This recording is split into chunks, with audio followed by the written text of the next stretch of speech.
Welcome to K.TET Physics Academy.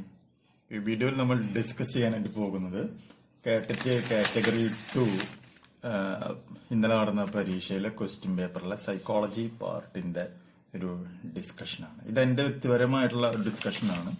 ആൻസറിൽ വേണമെങ്കിൽ പരീക്ഷ ഭവന് മാറ്റം വരുത്താം. പക്ഷെ ഞാൻ എന്റേതായിട്ടുള്ള അഭിപ്രായങ്ങളാണ് സംസാരിക്കുന്നത്.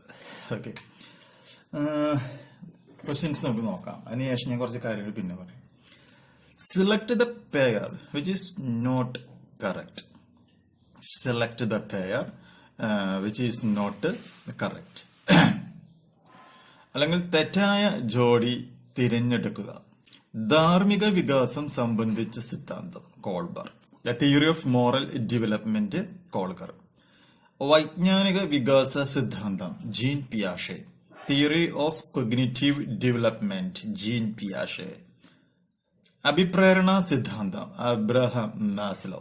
The theory of motivation Abraham Maslow. പഠന ശ്രേണി സിദ്ധാന്തം J S. Bruner. Theory of hierarchy of learning J S. ബ്രോണർ.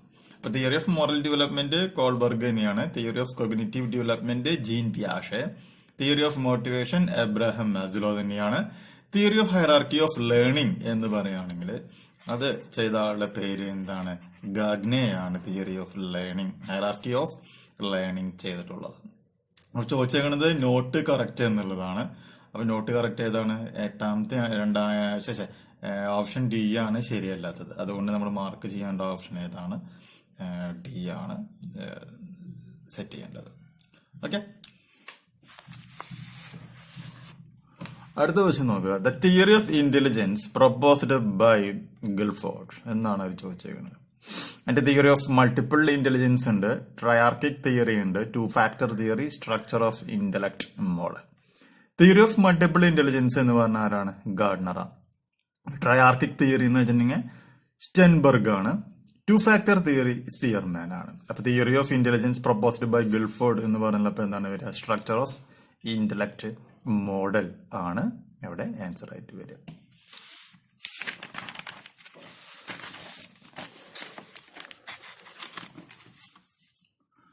The Persons with Disabilities Act (PWD Act) 1995 was replaced by.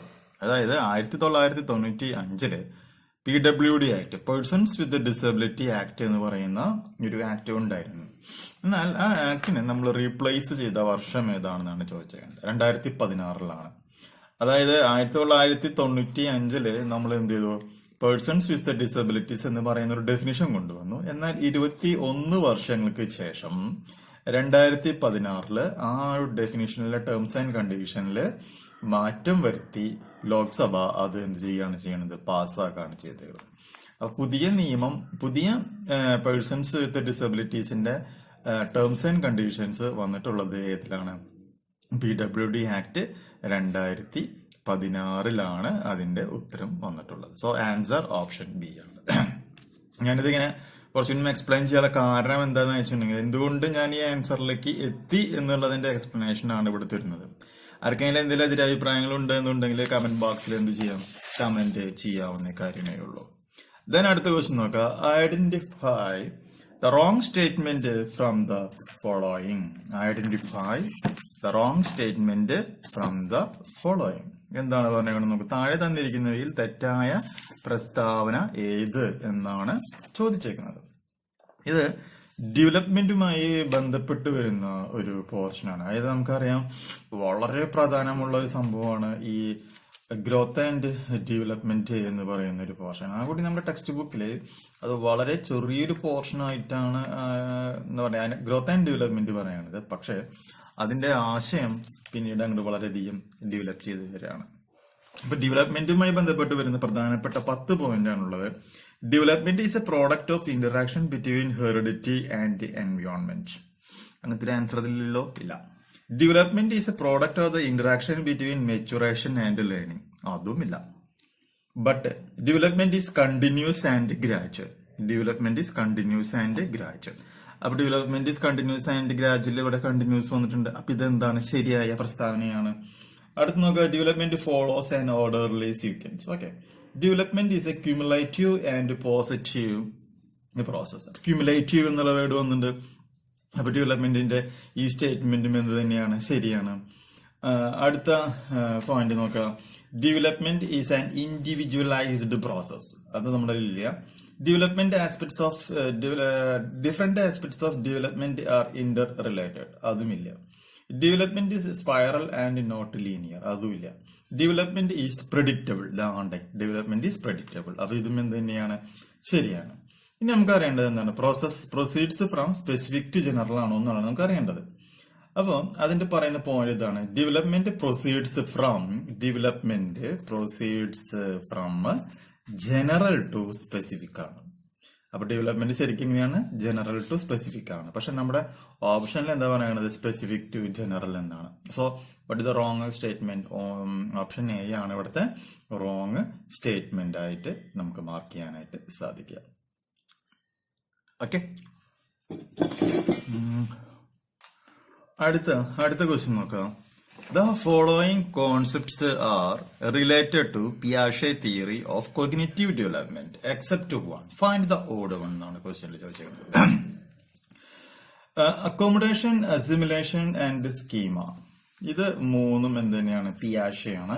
എന്നാൽ സ്കഫോൾഡിംഗ് എന്ന് പറഞ്ഞിട്ടുണ്ടെങ്കിൽ അത് ആരുടെയാണ് വരുന്നത്, അത് വൈഗോട്സ്കി ആണ് എന്തുകൊണ്ടുവന്നേക്കുന്നത്, ഈ സ്കഫോൾഡിംഗ് എന്ന് പറയുന്ന ആശയം കൊണ്ടുവന്നേക്കുന്നത്. അപ്പൊ ക്വസ്റ്റ്യനിൽ എന്താണ് ചോദിച്ചത്, following concepts are related to പിയാഷെ theory of cognitive development except one. അപ്പൊ അല്ലാത്തത് ഏതെന്നാണ് ചോദിച്ചേക്കുന്നത്. അപ്പൊ അതിന്റെ ആൻസർ എന്താണ് വരിക, സ്കഫോൾഡിംഗ് ആണ് വരിക. ഇത് 2019 ജനുവരിയിൽ ചോദിച്ച ക്വസ്റ്റ്യന്റെ റിപ്പീറ്റേഷൻ ആണ്. ഇതും 2019 ജനുവരിയിൽ ചോദിച്ച ക്വസ്റ്റ്യന്റെ റിപ്പീറ്റേഷൻ ആണ്.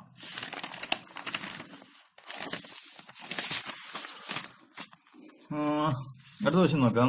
According to Erik Erikson, in which stage of psychosocial development will be a primary school child? 2018 ജൂണിൽ ചോദിച്ച സെയിം ക്വസ്റ്റ്യൻ തന്നെയാണ് അവർ റിപ്പീറ്റ് ചെയ്തേക്കുന്നത്. അപ്പൊ അതിന്റെ ആൻസർ കണ്ടുപിടിക്കേണ്ട വളരെ ഈസിയാണ്, ഇൻഡസ്ട്രി വേഴ്സസ് ഇൻഫീരിയോറിറ്റി. മനസ്സിലായല്ലേ? അപ്പൊ ഇൻഡസ്ട്രി വേഴ്സസ് ഇൻഫീരിയോറിറ്റി ആണ് ഇതിന്റെ ആൻസർ. ഡയറക്റ്റ് ക്വസ്റ്റ്യൻ ആണ് കേട്ടോ. അടുത്ത ക്വസ്റ്റ്യൻ നോക്കാം. Which of the following is essential for creativity? 2018 ജനുവരിയിലും 2019 എനിക്ക് തോന്നുന്നു ജനുവരിയിലും ചോദിച്ചിട്ടുള്ള സെയിം ക്വസ്റ്റ്യൻ തന്നെയാണ്. Which of the following factor is essential for creativity? Freedom, conformity, convergent thinking, dependency. ഇതാ എന്താ പറയാ, അതിന്റെ മെയിൻ സംഭവത്തിൽ കൊടുത്തിട്ടുണ്ട്. കൺവർജന്റ് തിങ്കിങ് ആണെന്നുള്ളത് അതിലത് വ്യക്തമായി അതിലത് പറഞ്ഞിട്ടുണ്ട്. അടുത്ത് നോക്കാം. Which of the following is not a contribution of a B.F. Skinner? First one, operant conditioning. Option B, schedules of reinforcement. Option C, programmed learning. Option D, insight learning. ഇൻസൈറ്റ് ലേണിംഗ് എന്നുള്ള ആശയം കൊണ്ടുവന്നത് ആരാണ്? കോളർ എന്ന് പറയുന്ന സയന്റിസ്റ്റ് ആണ് insight learning കൊണ്ടുവന്നിട്ടുള്ളത്. സോ ഈസ് നോട്ട് എന്നാണ് ചോദിച്ചത്. നോട്ട് ആയതുകൊണ്ട് എന്താണ്, ഇൻസൈറ്റ് ലേണിംഗ് ആണ് അതിന്റെ ആൻസർ ആയിട്ട് വരിക.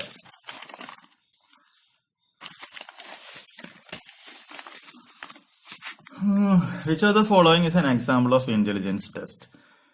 Stanford Binet test, Roche-Ingblot test, thematic apperception test, differential aptitude test. അപ്പൊ അതില് മെഷർമെന്റ് ഓഫ് ഇന്റലിജൻസിലെ ഇന്റലിജൻസ് ടെസ്റ്റുകൾ നമുക്ക് classification based on method of testing. അതിൽ ഇൻഡിവിജ്വൽ ടെസ്റ്റ് എന്ന് പറയുന്ന ഒരു പോർഷൻ ഉണ്ട്. അതിലാണ് നമ്മൾ ഈ സ്റ്റാൻഡേർഡ് ബിനെറ്റ് ടെസ്റ്റ് നമ്മൾ ചെയ്യുന്നത്. ഈ റോഷിംഗ് ടെസ്റ്റ് എന്ന് പറയുന്നത് ഹെർമൻ റോഷ് ആണ്. അതൊരു 10th സ്റ്റാൻഡേർഡ് കാർഡ്സ് ഉണ്ടായിരിക്കും. 5 black and white and other 5 multi colours test എന്ന് പറയുന്ന സംഭവമാണ്. അത് നമുക്ക് ഇതിൽ വരുന്നതല്ല. പിന്നെ തീമാറ്റിക് ടെസ്റ്റ് എന്ന് പറയുന്നത് അതും ഇതിൽ വരുന്ന സംഭവമല്ല. ദെൻ ഡിഫറൻഷ്യൽ ആപ്റ്റിറ്റ്യൂഡ് ടെസ്റ്റ് എന്ന് പറയുന്നത് ആപ്റ്റിറ്റ്യൂഡ് മെഷർമെന്റ് ടെസ്റ്റ് ആണ്. സോ സ്റ്റാൻഡേർഡ് ബിനെറ്റ് ടെസ്റ്റ് തന്നെയാണ് അതിന്റെ ആൻസർ ആയിട്ട് നമുക്ക് മാർക്ക് ചെയ്യാനായിട്ട് പറ്റുക.